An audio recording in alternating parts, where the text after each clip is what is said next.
All right, ladies and gentlemen, boys and girls, welcome back to the Bokeh Podcast. I'm your host, Nathan Holritz. It's good to have you here with me today. It's a little bit dark in the background. We've had some beautiful, beautiful sunny weather as of late, and it suddenly just got cloudy and kind of rainy today. So excuse the darker background today, but we'll make up for it, I promise. Our guest actually has this fancy background. I'm going to introduce her here in just a second. Before I do, just a couple of housekeeping notes. Number one, if you're listening to the audio version of this after the fact, keep in mind that we do live stream every single Bokeh Podcast episode now. If you go to youtube.com/Bokeh Podcast, subscribe there, turn on notifications. Not only will you be able to see the live streams, but also keep up with the announcements for the upcoming live streams. You can also follow us on Instagram at Bokeh, B-O-K-E-H Podcast, and do the same thing there. And if you are here today, part of the live stream, and want to ask questions, because we've got a really fascinating topic, please don't be shy and do that. I see we've got a number of people logging on already. Please don't be shy. Ask questions, comment. You can send us funny emojis if you want to, but be part of the conversation. Let's make this a group conversation, and it makes it all the better, and you get to benefit from it at the end of the day as well. And then just last quick note, something that, of course, I've promised our audience, our community for a long time now, which is that I'll make a donation to Charity Water before every single episode of the Bokeh Podcast. You see a little receipt I popped up on the screen there just for proof. But I do this really ultimately, not only for accountability for my own sake, but ultimately a reminder for our community at large. Look for opportunities to give back. One of our guests a little while back, Sean Lee, really pushed me in this regard, and I took his lead. And I think we should all look for opportunities, even if it's small donations like the one I just shared, to give back to local community, to international or national organizations. A little can go a long way. And I just want to leave that there. All right. Enough of the introduction and monologue now. I want to introduce our guest for today. Annemie Tonken is here with me. Annemie, thank you for coming to hang out with me. And by the way, brightening up the picture too, because we really need it. It got super dark here. Thanks, Nathan. It's great to see you. Well, it's good to see you too. And, break the fourth wall a little bit here. We were chatting beforehand and I was complimenting the setup that you've got there. I mean, I love the contrast of the yellow and the pink. It just kind of brightens up everything. So thanks for bringing the light to the conversation today. No problem. These are my favorite colors, but it's sort of I do enough video recording that I have this just set up all the time. And so it's easy to flip on the lights and turn on the camera. Okay, well, yeah, you set me up perfectly here for a segue into what is going to be our first question. We're going to talk about brand position, as we do here a lot on the podcast, but you are also a podcast host. You talk about being on video.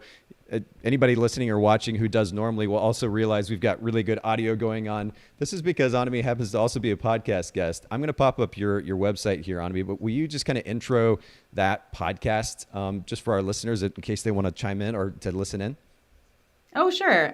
So the podcast is called This Can't Be That Hard. And, I know you talk a lot about brand position. I teach systems that, like smart systems that help photographers run profitable, sustainable businesses that they love. There you go.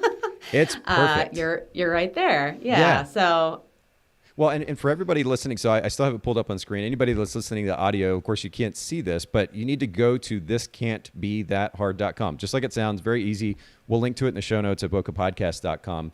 But Annemie, I mean, this is a prime example of a wonderful brand position statement. You talk about the market that you're serving, and you talk about how you do what you do differently, potentially than those in the space, because there are a lot of photographers these days who are in the educational space. They're doing workshops, they're offering courses online, they're hosting podcasts. It's nice to be able to create a little bit of clarity about how you are different from the rest of the crowd. And I'm curious, did it take a while to land on this brand position statement? Yeah, I mean, the business itself took a fair amount of time in its nascency, trying to figure out, I feel like I have stuff to help people with, but what is it that I want to hone in on? And in photography, there's so much great education out there about the art of photography. And what I felt like I had the best piece to contribute really was around the business side. When I look around at other photographers, I mean, I wouldn't say at this point I'm 11 years into my business and I don't feel like I suffer from a lot of imposter syndrome about being a photographer and being a professional photographer. But I do look around and can very honestly say I'm not the best photographer out there. I'm not like blowing any minds with my work. I think it's really good. My clients love it. I know I'm doing a good job, but what I feel like has made my business really work for 11 years and be profitable and all those kinds of things is putting in place really strong business systems. So I felt like that was the thing to share. And once I got really clear on that, I was able to put that into language that I felt like conveyed it. You try and convey what you're trying to convey in a short period of time. And so that was what that was all about. Well, and again, you've done that so brilliantly, and I have to highlight this for the sake of our listeners and viewers, helping photographers run profitable, sustainable businesses that they love. What is that? 1, 2, 3, 7, 8 words altogether? It takes all of about 3 seconds to read. And the reason that I highlight this, and Annemie, maybe you've heard me talk about this before, but I think in our photography industry, but certainly just in culture at large, we all know that attention spans tend to be pretty short. I mean, we see this in our companies, our brands, the interactions on social media. People literally they literally look right at those words that we're sending them in an email or posting to Instagram or to Facebook, and they scan over them quickly enough that they don't see half of what's there. And then they ask a question or make a comment right underneath it that is already answered right there in the text. That's what we're dealing with. And we can talk all day long about why it shouldn't be that way. But it doesn't matter at the end of the day, because it just is what it is. And so the question then is, how do we function within that? And you're doing a brilliant job. Now, I have to transition from this brand here to your photography business as well. And I'm going to pull this up over at megapixie.com. By the way, major shout out to a great URL, a short URL, something memorable. I think that's brilliant. I'm a little bit of a nerd when it comes to finding URLs. In fact, I just bought 4 or 5 more this morning as well. But how did you come up with that business name and find that URL? You see my hair, right? Fair enough. Every year I talk to my accountant and I'm like, you're sure I can't write off my haircuts? Come on, this should be a write-off at this point. I love it. And then on the other side, my hairdresser laughs and she's like, whatever, because of course when you have short hair, you have to get a haircut every 3 months. Less than 3 months is like every 9 weeks. And she's like, haha, you're locked in forever. So yeah, it was actually, I had just cut off all my hair. And of course it didn't hurt that it was 2010 and there were many more URLs available. But my name, Annemie Tonken, is hard to spell. It's hard to pronounce. It's hard to remember. And so I wanted to make sure that I was doing something that was different. And it was like I was reading an article about a camera thing, some sort of camera related thing. And the term megapixel came up and I was like, ooh, right. I'll do it this way. And so anyway, I have a love-hate relationship with my brand name because I do get lots of people who are like, is this megapixel photography? Is your name Mega? And it's like, no. But, I'm stuck with it at this point, and it works. For all the reasons that you mentioned, it does work. 100% it does. And again, we talked about this before we started or before we went live today, but I just want to highlight the fact that what we're going to talk about today, which again is a fascinating topic, how to create and manage a portrait membership for portrait clients.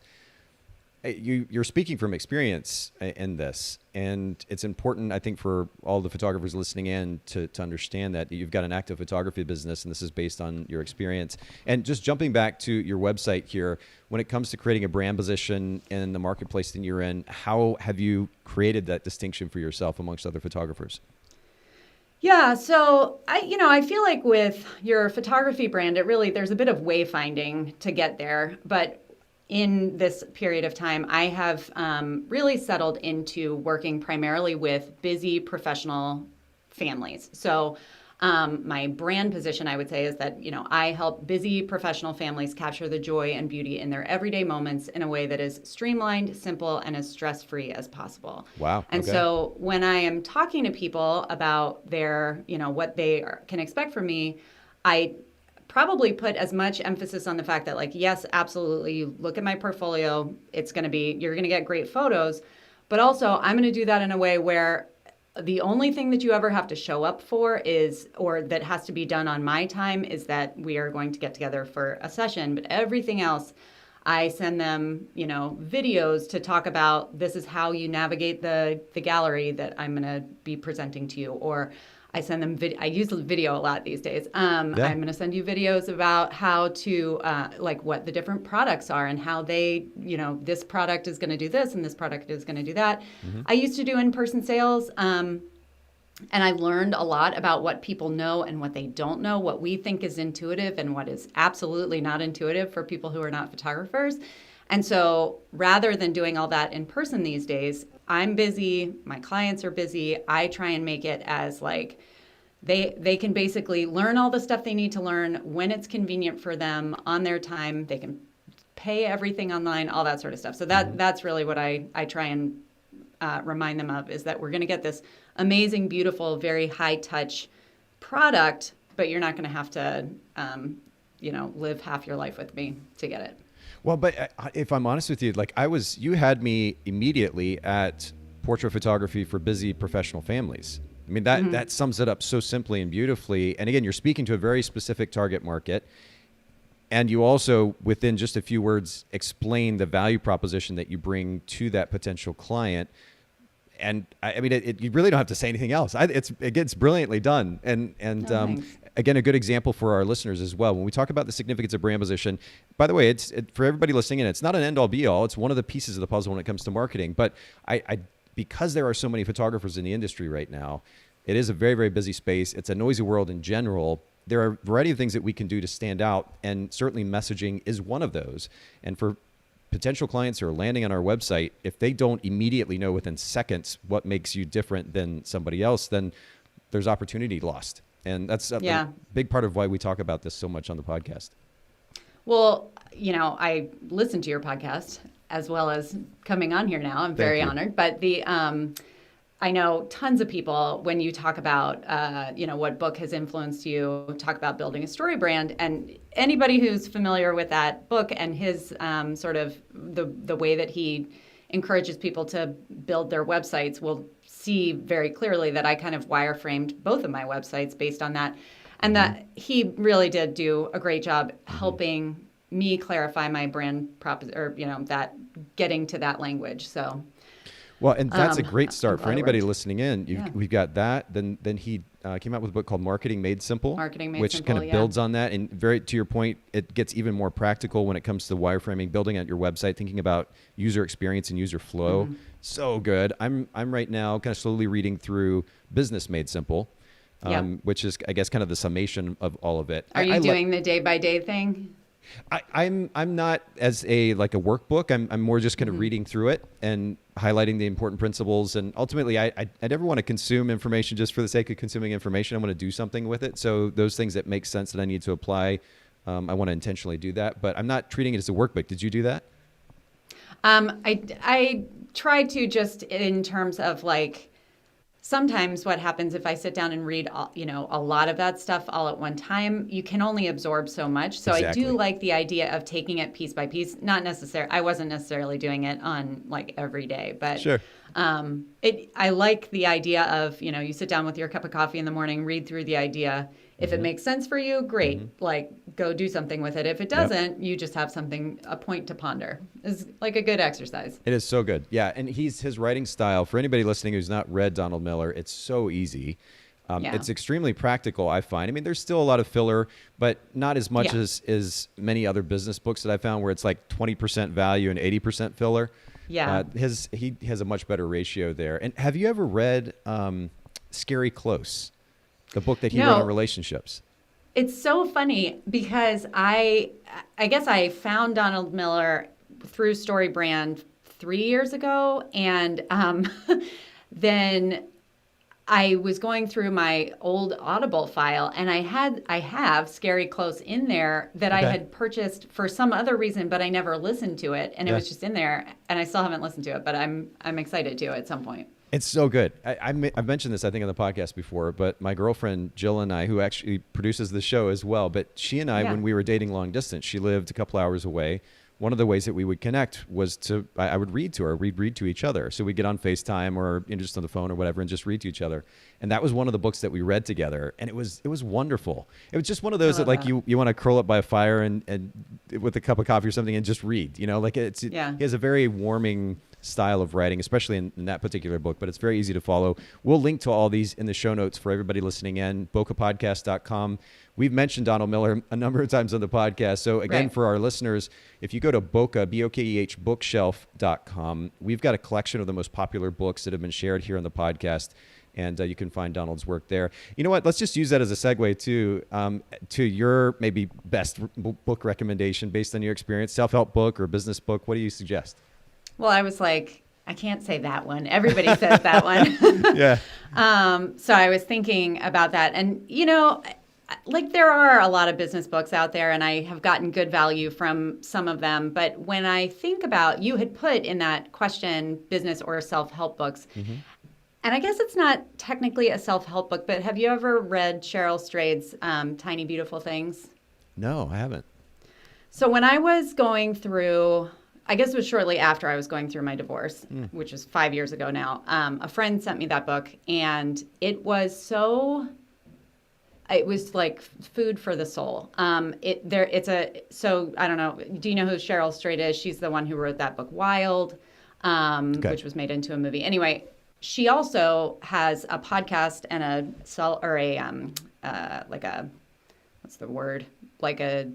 help column, like Dear Ann or one of those. Mm-hmm, mm-hmm. She used to have it called Dear Sugar. Okay. And it was sort of like a love, sex, relationship thing. Mm-hmm. This all sounds crazy. I am telling you, the book is incredible. It is just a series of these like questions that got written in and then her responses. Okay. And they are so poetic and they are so affirming. And it was like exactly what I needed at that time. And then I have gone back and reread it. And I recommend it to anybody. And I feel like, we're solopreneurs, and like a self-help book or something that feeds you is also feeding your business. I think that the healthier we are as human beings, the better we're going to be able to serve it's like put your oxygen mask on before you help other people. And so when I was thinking about like, what book do I want to recommend? That's the one I wanted to put out there. Well, and I'm going to pull it up here on screen for anybody watching the live stream, but Conversations on Tiny Beautiful Things. Is that the one? Yep. Okay. By Cheryl Strayed. And of course we'll link to this in the show notes as well. And you've really piqued my interest too. So now I'm going to have to get a copy of it. I have all of these guests on the show, and I keep getting book recommendations, and I keep buying more and more. And I'm like, okay, I need to actually get through all these books that I'm getting the recommendations for. But that actually looks really, really good. Okay. We'll link to that in the show notes. Let me ask you about customer experience. And I know we're going to talk about something today that is very much tied to this, but if you were to sum up one of the big ideas that drive a great customer experience for your brand, whether it's for the photography-facing brand or photographer-facing brand or for those clients of your photography business, what would that big idea be?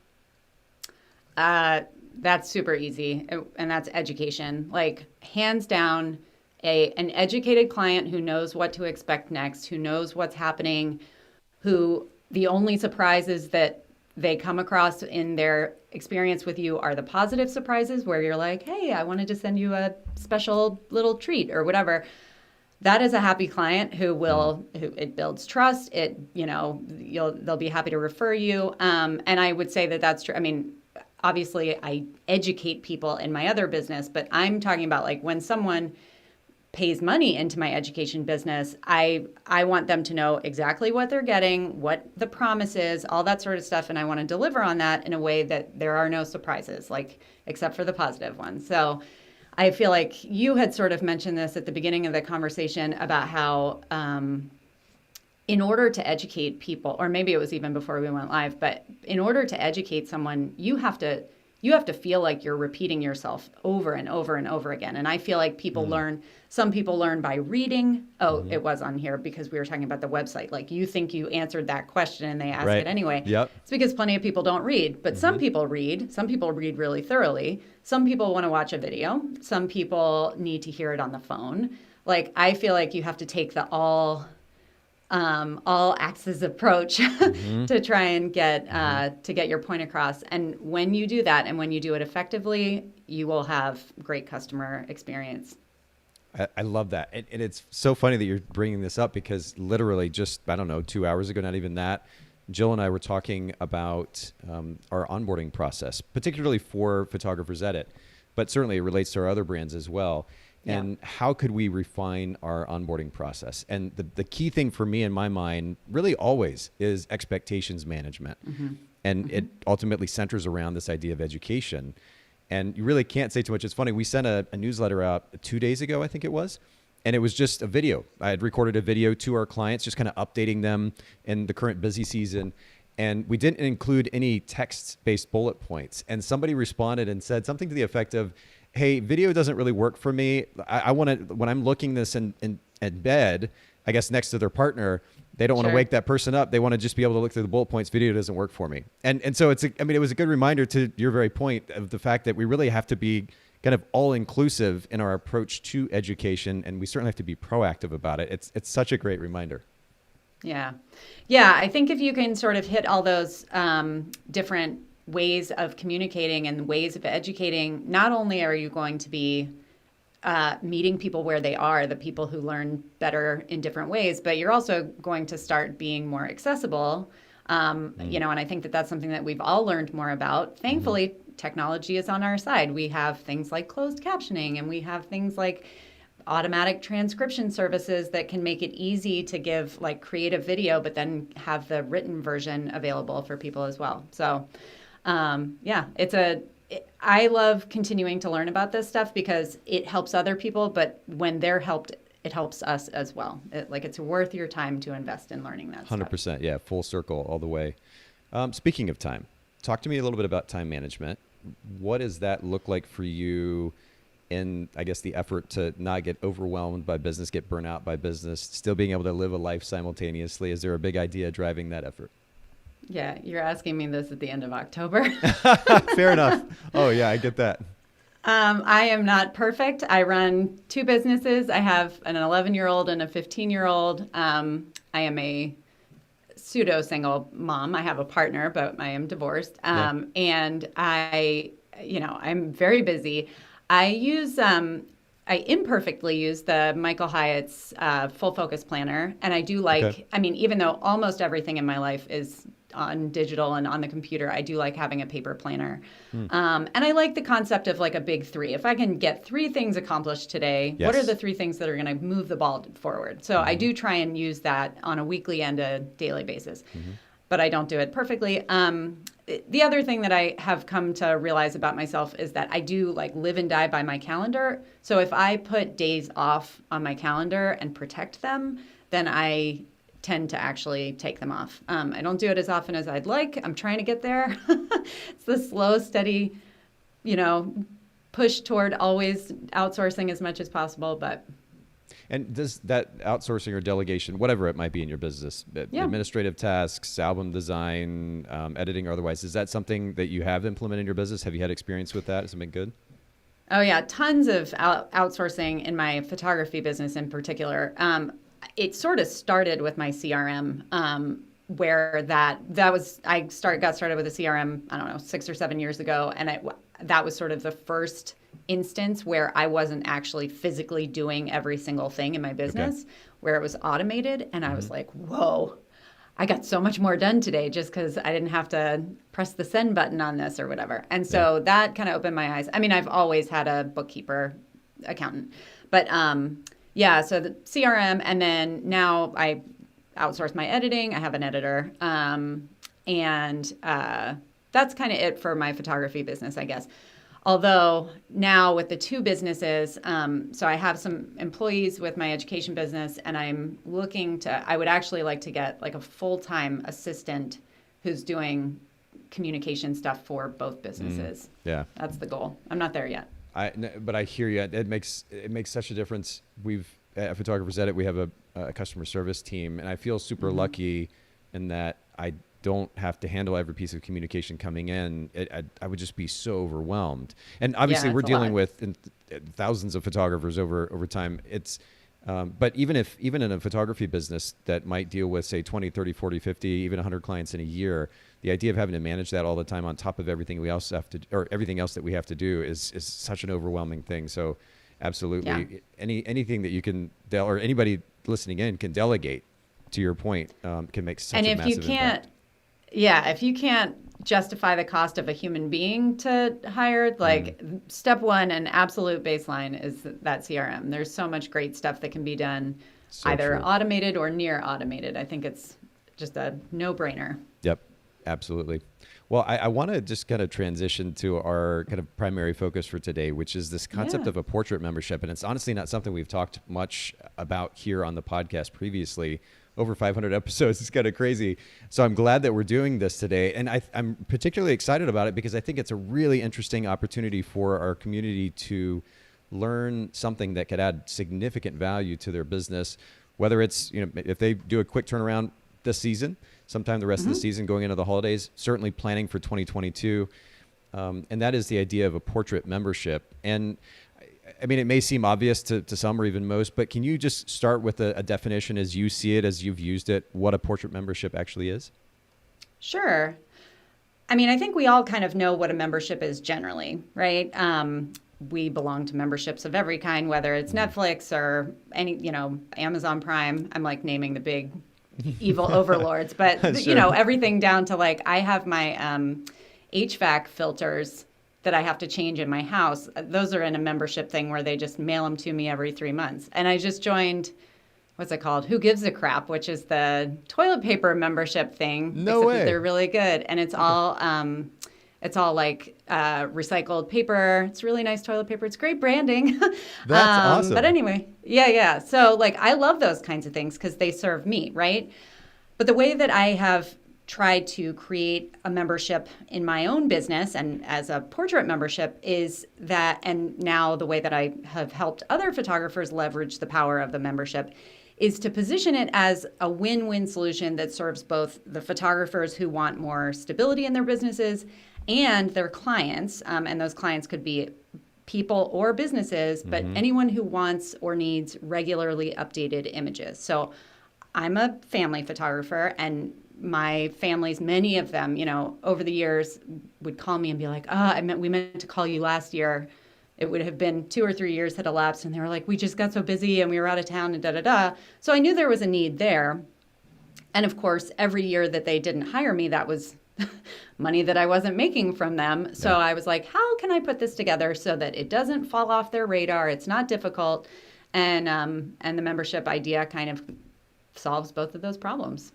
It gives you that recurring revenue. That's something that we're not used to, I think, as photographers a lot of times. Wedding photographers, portrait photographers, the idea that you can plan on a certain amount, every month, for example. We have busy seasons, we have less busy seasons, and then you have to budget accordingly, and it can be a bit challenging in that way. So even just that as a concept is especially appealing, I would say. What is that? Can you talk a little bit about pricing? Like, what does that membership look like for your clients? Or do you have tiers of membership pricing? Yeah. So, well, let me back up and say the way that I sell my regular photography session. So the first time somebody reaches out to me, I have a system that some people know. It's called the Simple Sales System, where it's kind of a hybrid in-person sales thing. And the way that it works, therefore, is that somebody pays a session fee, so like a relatively low barrier to entry. It's enough that I'm sort of pre-qualifying them and they've got some skin in the game, but it doesn't necessarily scare them off. But they are well educated on what they're going to be potentially spending down the road. So then we do our session, and then they choose from one of 3 collections, and only the top collection includes a full set of digital files. So without getting into all the details on that, just know that in order to work with me normally and get all of your digital files, you would be purchasing the session fee and then my top collection. Every time I talk about pricing, I'm a total open book, and I'm happy to talk about my pricing, but I always like to remind people that pricing is 100% dependent on your business model, your, all the different things, right? So point. Anyway, for me, that's $1,800. Okay.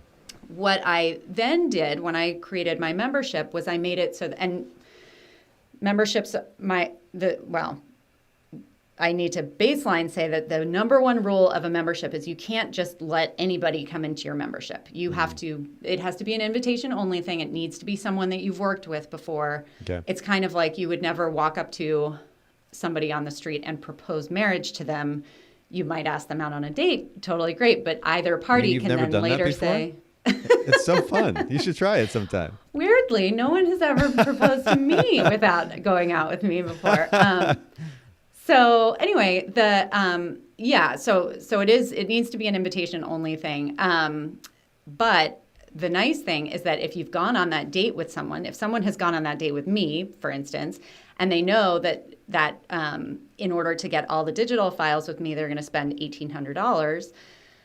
Then because that is like well above what I need to make in order to be profitable, I can bring the price of the membership below that and include all the digital files. So it's a big hook for them. And they're like, oh, yeah. So I think you're familiar with the term price anchoring, where like you kind of have to know something to compare it to. Photography, one of the hardest things as a photographer when it comes to pricing or establishing value or all that is that photographers price their stuff all over the place, right?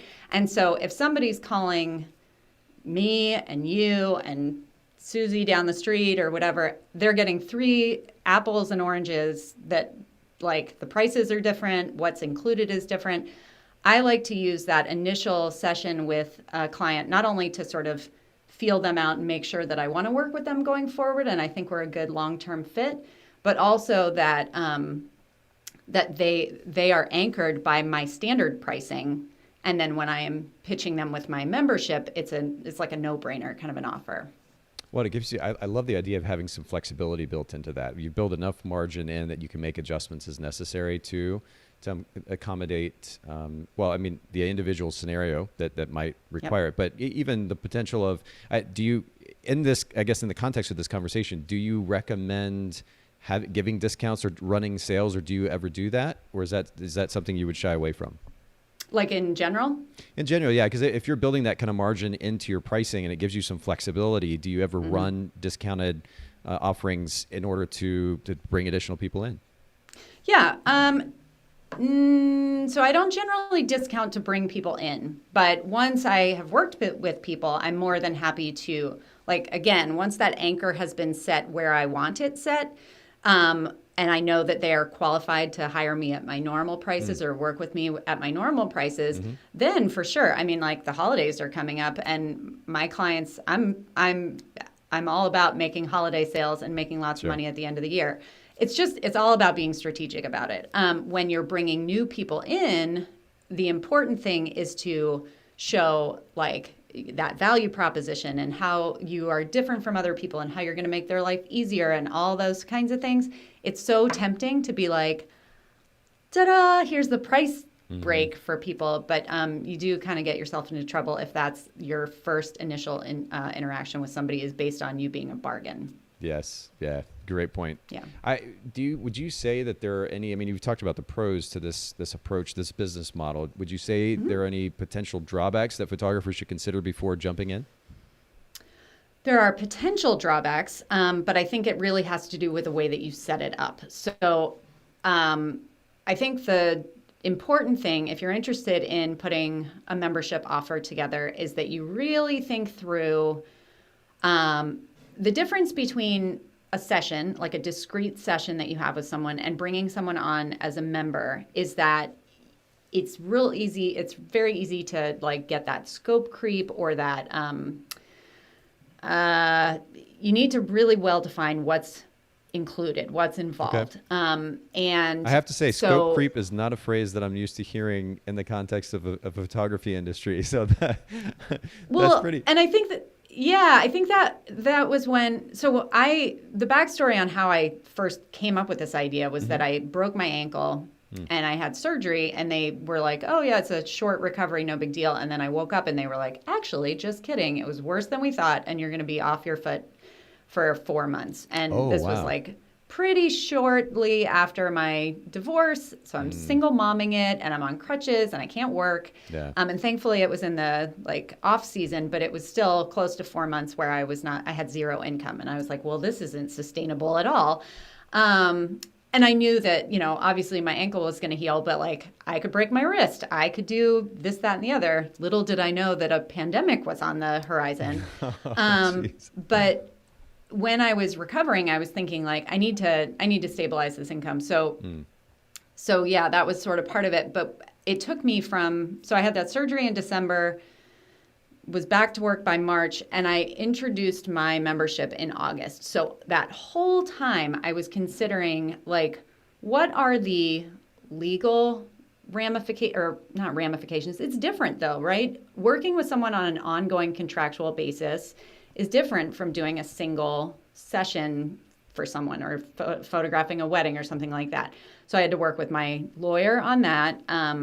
There's some tech differences, right? Like I needed to set up a recurring payment system, which isn't complicated, but like there's a lot to consider. And you talk about apples and oranges. I mean, there's like, you can just pay a single time fee for a thing, or you could sign up for a service. And, so I was doing a lot of comparison for that. So when you say, are there any cons? I think if you think it through all the way to the end, you can avoid 99% of the cons. The thing that's difficult, of course, is that once you start a membership and you make kind of a commitment to your members, like this is what the terms are, you have to be confident enough to maintain those terms and to stick to those terms for the long haul. So the only thing that I would say, I think it's a great model. And as long as your clients, I mean, obviously you're not going to do like recurring wedding photos, but you could do anniversary photos or family photos. A lot of my students these days are bringing in commercial work for that. So like brands that need ongoing social media content and things like that. There are great ways to do sort of a subscription or a membership-based model for that. It's all good as long as you think it through all the way to the end. Then I recommend it wholeheartely. I have made a couple of tweaks since I first launched, but it has become the cornerstone of my business. It's now better than 50%. It's about 60% of my photography income is from my membership. It comes in on a monthly basis. I know exactly how much I'm going to be making every single month. And I can space out my work the way that I want to, like the way that I schedule it is done well in advance. And then, I just do my very best because I love these clients, right? Like I've invited all of them in. They're my people. They know exactly how to work with me. They know what they're getting. They're always happy. And it really does feel like a win-win. I would recommend it highly to anybody who fits that sort of business track. Well, and so let's talk about how anybody listening in, if they're like, okay, this is really appealing to me. I'm really curious how to get started. And you've already alluded to them a little bit, but let's talk just a little bit about kind of the initial steps that a photographer would take in order to begin to put a system like this in place. What would those be? Yeah. So number one is like plan. Figure out like all the different things and how this is going to work for you. And you would put your own hat on and be like, what do I need from this? What are my goals? And then what are my clients' goals? What are the things that are going to entice them to join? Like, what do they really want from me? How can I package that up in a way that's manageable? What are the sort of special benefits that I can add in that I maybe don't give to my regular clients? So one of the things that I don't normally do is mini sessions. So you can't, if somebody calls me and says, are you doing holiday mini sessions? The answer is no. However, my members, I still don't do like the whole mini session song and dance, but my members have the ability, it's not included in their membership, but they have the ability at any time to add on a mini session. And it's a one-off mini session. I'll go, shoot a half an hour of their kid's birthday session, or they have a new puppy, or their grandparents are in town, or whatever like that. They pay a flat rate. It includes all the digital files. And I just like show up, shoot for a half an hour, and then send them their photos. So it's really easy for me. And typically that wouldn't be a profitable thing for me because it's not enough money to sort of, warrant me doing a whole session. However, because there's almost no education or communication needed other than them calling me and saying, hey, are you available? I've already got their gallery set up. I just have to like send off the photos and also they're already paying me every month. So if I sort of mentally loop that mini session in with their main session for that year, it's highly profitable.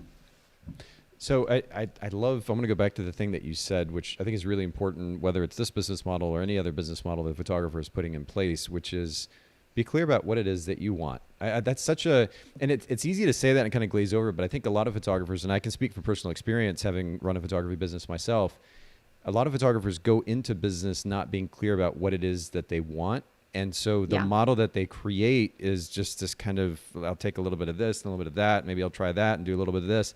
And it's very haphazard and random, and they may get some results from it, but it's certainly not to the optimum as far as what they could accomplish. So being really clear about that, I think it's interesting for two reasons. One, because it will drive better time management and better profitability. But the other thing is interesting is it gives the photographer, even within this idea, this model of a portrait membership, it gives the photographer the ability to customize the experience based on what it is that they're specifically trying to achieve. Does that sound right? Absolutely. And, I think when we start out as photographers, nobody knows exactly what they want or what they're going to be best at. If you had asked me 11 years ago to give you a brand position, who knows what I would have said? It would have been I'm sure it would have been totally different from what it turns out to be.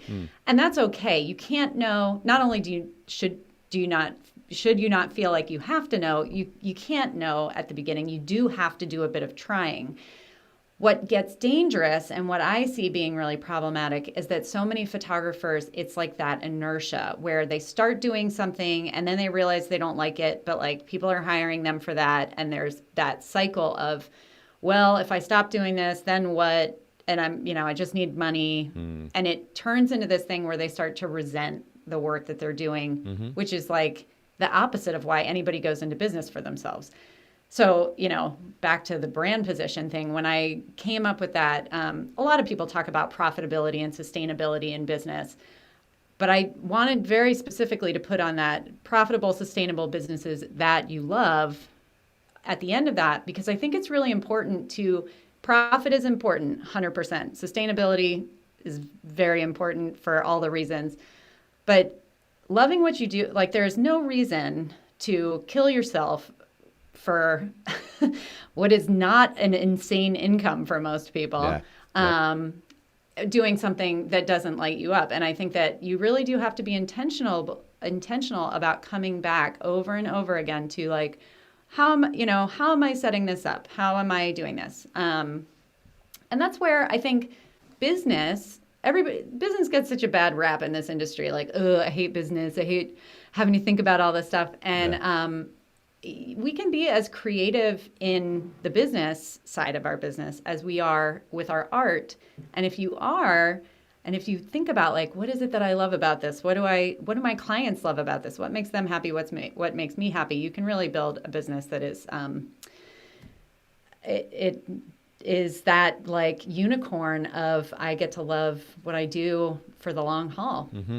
Well, I think what gets missed a lot of times is that the business conversation comes up. A photographer internally, consciously or subconsciously, they automatically say, well, I'm not a business person, I'm an artist. And so they kind of check out. And the reality is... Shut the door. Yeah, exactly. And the reality is that they aren't mutually exclusive. That you can actually learn how to run a solid business. And then it does do exactly what you're talking about, which is to give that individual the freedom to be the artist. When they're constantly worried about all these different moving elements of running a business because they haven't intentionally put the right systems in place and designed the business model that they want to run, it actually inhibits creativity. I know that when I'm in high stress level, whether it's personally or professionally, creatively, I suck. I mean, it's terrible. It's terrible, right? But if I'm in the right space mentally because the other stuff is taken care of, oh my goodness, it's like rocket fuel. I can go crazy with it. And so I think... And I'm a pretty emotional guy, by the way. I can think logically, but I'm also super emotional. So I can speak from both perspectives. And I think you just make a great point that the two can coexist. And not only can they coexist, but it actually enables a really powerful business. It does. I absolutely believe that. And I think that you hit the nail on the head. It is systems that allow us to... I once heard somebody describe it as sometimes when we're so busy pedaling the bicycle... and the car pulls up alongside and says, do you want to ride? And your brain says, in order to get in the car, I have to stop pedaling the bicycle. I'm going to lose speed. I'm going to lose whatever. And setting up a system is kind of like that, where you say, I don't have time. I'm just doing it the way that I'm doing it. It's fine. It's fine. It's fine. But if you will take the time to like, okay, let's reevaluate and figure out what we're doing, get off the bicycle and get in the car, now you can go 60 miles an hour. So it's, it really can. And then, gosh, you get there a whole lot faster when it comes to the art and doing the stuff that you want to do. So true. And it starts with planning. Okay. So that would be the first number one rule. The most important step is the significance of planning. Now, I know that you mentioned earlier both the legal piece and the tech piece, that these are slightly different than just your normal portrait session or maybe your wedding or event that you're photographing. Can you comment on both of those briefly? Sure. I mean, the legal piece is really as simple as I'm not a lawyer, nor do I play one on TV. So let's not pretend like I can give legal advice. But okay, fair enough. Other than to contact your lawyer, but there are some things to think about the fact that, like, for instance, one of the questions that comes up a lot with my students is, okay, if somebody is going to be paying me monthly and they get a session every year, how does that work if they stop paying me, but I've already shot the session? Like, how does that? And all of that has to be put into a contract. And the short answer from my perspective is, no, yes, it's divided up into monthly payments, but when they sign up for your membership, they are committing to at least a year at a time of being part of your membership. And so that needs to be spelled out really clearly in your contract. That's probably the biggest one that comes up as a question, but there are some other pieces to it in terms of what, your deliverables are and all that sort of stuff. We always need to have good legal protection. In terms of the tech, the big one is really the is really the automated billing piece. I highly recommend that people set it up so that, their client doesn't have to enter payment every month and they don't have to get an invoice every month or anything like that. It just goes on their credit card statement like so many other things that we sign up for. And it makes it easier for them. And it also isn't like punishing them every month with an email being like, you just spent another $150. Like, they signed up for it. They know they're doing that. Yeah. The other tech piece I was going to say was self-scheduling. So one of the benefits that I give to my members is that they have early access to my calendar. And so twice a year, I open up my calendar to my members and they get to self-schedule their session. And it just works really well for them, but it works really well for me because, of course, when I open my calendar to them, it is open with just the places that I want to have sessions on the books. So, and are you doing that with your CRM, or are you using a different piece of software? So some CRMs can manage that. Mine does not, so I use Calendly. Love it. Love it. Use it. Have for years. The amount of time that software has saved me for great. What is it, $10 a month is just mind-blowing. And this goes back to your point earlier, which is whether it's a CRM or a piece of software like Calendly, literally, in fact, what I've told photographers is if you look at what you do in a day, we talk about the significance of delegation ultimately saving time. Automation can play a role in saving time as well.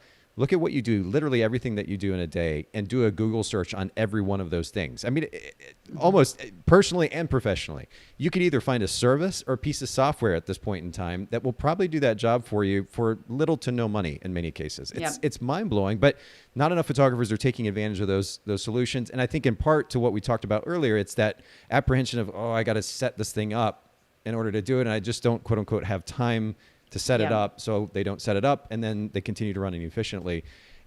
These kinds of tools are incredible, and if you just make a little bit of an effort to look for them, they're there, readily available. They don't cost us a lot, and we can put those systems in place and ultimately save a ton of time, not only so that we can have a life outside of work, but also so we can focus on the stuff in our work that we enjoy and that ultimately makes us more money. I think it's brilliant.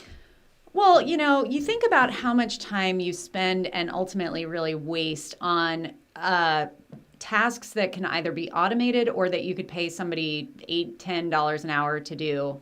And when you think about how, if we sort of step into our roles as the CEO of our business, it's like if I'm sitting here trying to, I don't know, what are one of these many ridiculous tasks? Create an Instagram graphic in Canva. And I'm not a graphic designer. That's not my job. Am I being a CEO? Like, do the CEOs of businesses, is this what they're doing? And obviously, like, you have to translate that a little bit because, of course, we don't run big corporations. We don't have marketing teams and all that sort of stuff. Right. But to a certain degree, I think it is important to kind of always be thinking about, like, what's the next thing? What's the thing that's taking up the most time in my business that's not really moving the needle? Like, yes, I have to create these graphics, but, like, do I have to create these? Or I should change that to say I need to have these graphics, but do I need to make them? If somebody else made them, would that sink the point of having them? And I think that... No, please, I didn't mean to interrupt. Please keep going. I was just going to say, I think that it's very easy to tell yourself, like, no, I don't need to hire somebody, or I don't need to come up with some sort of software solution. It's going to be a pain in the butt. It's going to cost me money. But that can ultimately, over the course of time, waste so much time and energy. It can. And this is an interesting conversation. I'm mentioning my girlfriend a lot today, but Jill and I had this conversation. She actually came over to our company from the education space. She was in that for years and years. And so her perspective about not only photography but also entrepreneurship, and even this idea of being the CEO of a company that photographers like to tout these days is kind of a foreign concept to her. And one of the things that she really shone a light on for me, and just kind of getting a fresh perspective, was it's not about, like, it is fun. I say I'm a CEO of a company because I actually am. I have a team and partners and whatnot. But at the end of the day, we can have this title. It doesn't negate the need at times to put our head down and get some busy work done.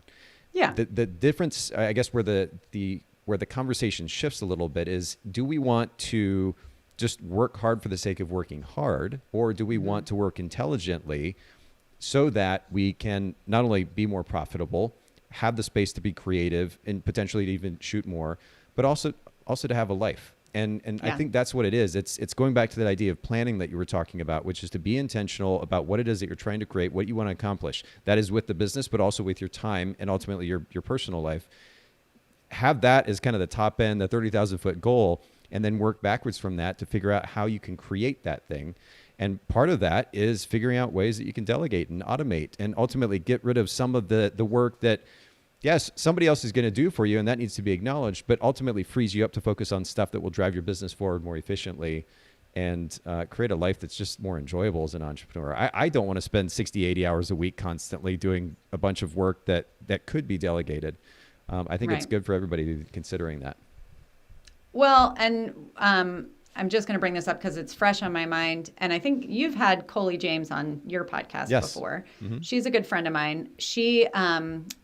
I was recently talking to her about, how do you know when it's time to change something, or how do you know when it's time to, like, look hard at evaluate something? And she was talking about the first signal that you'll give yourself is that you procrastinate on doing that thing. And I was like, yep, 100%, that's brilliant. It's like, whether you're, you should be balancing your books or doing your, I don't even know what it's called because I've outsourced accounting and bookkeeping for so long, but reconciling, that's what it is. You should be reconciling your accounts. If you're like me at the very, very beginning of my business, where I would be like, I'm going to do it every week. And then it would take me 3 months, and then I would have this giant stack of work to do.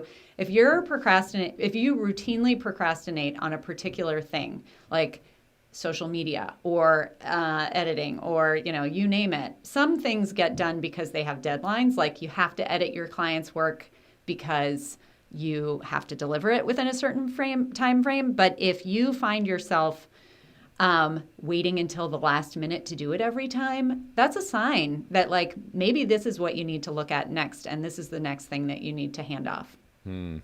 Yeah, speaking of Colie, actually, I just pulled this up. We had Colie James on the podcast back in episode 444. We talked about CRMs, get booked with these, and of course the efficiency associated with that.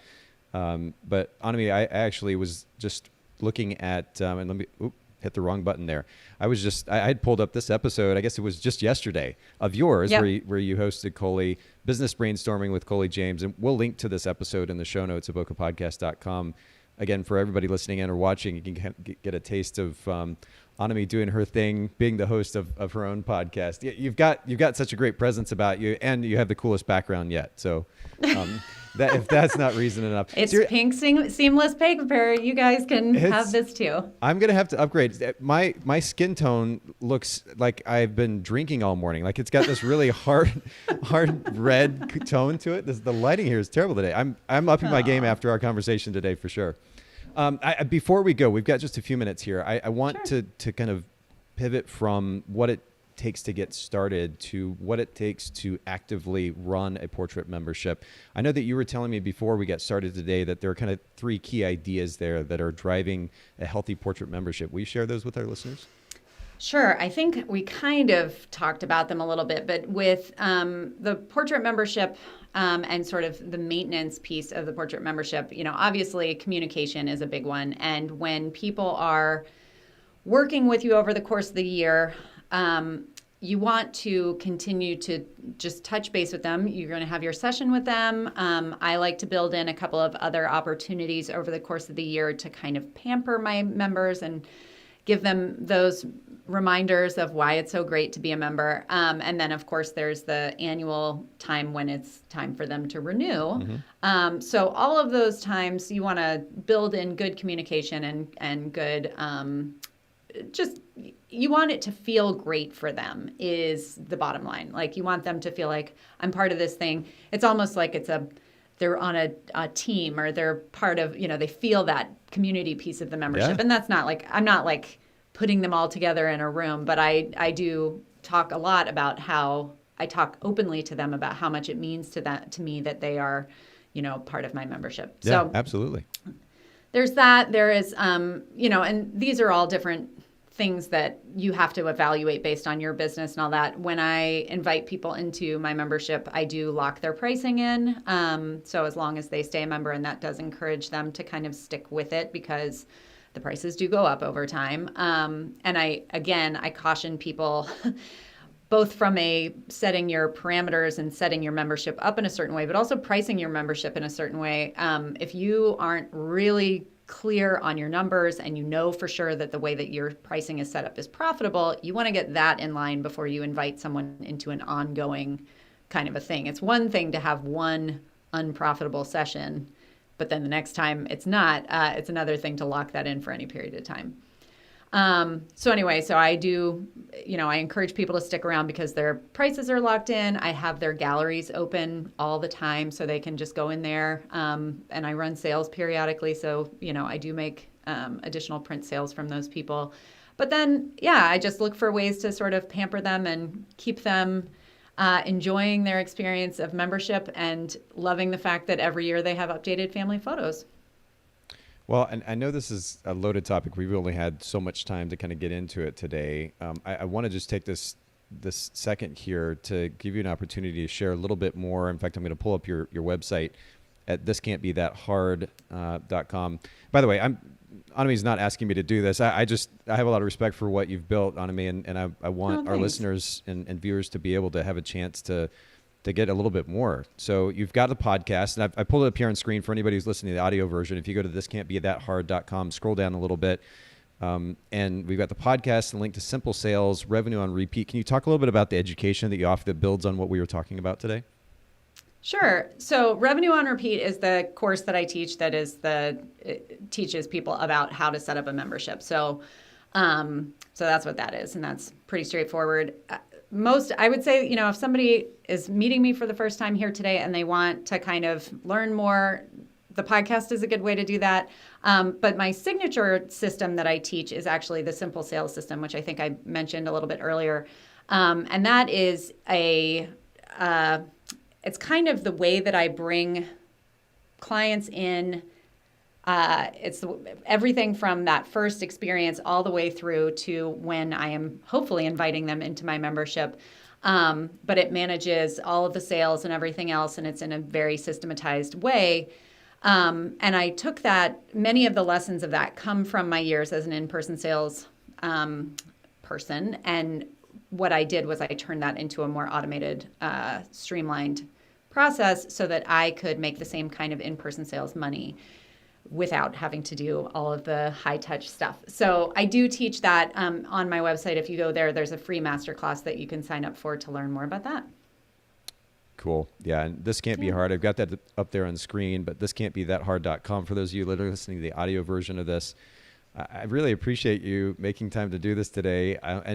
We covered the gamut, and you've got so much to offer. Yeah, it was a great conversation. Well, I hope our listeners will take advantage of the resources that you've made available. This can't be that hard.com. This can't be that hard on Instagram as well, correct? It's actually, this can't be that.